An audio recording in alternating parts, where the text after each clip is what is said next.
Triple top chart pattern jechuun chart patternii pricing duraan up trend irra yookaan immoo bullish structure qabatee turuudhaaf kana booda gara beerishiitti jijjiiramuuf akka deemu nutti agarsiisu ta'ee equal haayilee garaagaraa sadii gara olitti kan uumuu fi zooniin duraan akka sappoortitti gargaaraa turte gara gadiitti candle bodytiin erga break taatee booda kan booda pricing gara beerishiitti yookaan immoo marketing keenya bearish structure akka qabatu chart patternii nutti agarsiisuun triple top chart pattern jennee lafa kaa'uu kan dandeenyu ta'a jechuudha. Fakkeenyaaf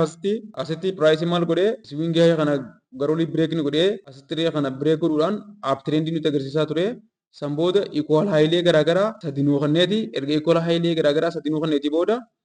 zooniin duraan akka sappoortitti gargaaraa turte tun gara gadiitti gaafasiin candle bodytiin break taatu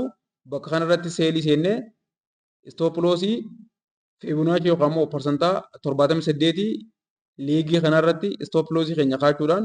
take profit immoo kiileeveliilee fuuldura keenya jiru kana target goonee take profit isra kaa'uudhaan pricing gara gadiitti haala kanaan akka deemu anticipation akkasii akka nuti fudhannu chart pattern nu taasisuun triple top chart pattern jennee lafa kaa'uu kan nuti dandeenyu ta'a jechuudha. Fakkeenya biraatiin ilaaluu yoo ta'e asitti pricing maal godhaa ture haala kanaan up trend irra ture maaliif bakka kanatti swing kana break godhee asitti break godhee gara olii deemaa ture.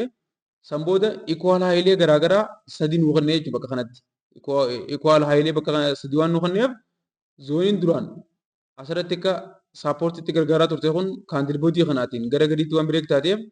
bakka kanarratti sell position seennee kan booda take profit candle kana gubbaa stop loss candle kana gubbaa harka keenyati booda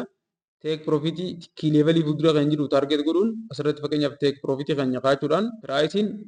bakka kanarraa ka'ee haala kanaan gara gadiitti akka inni deemu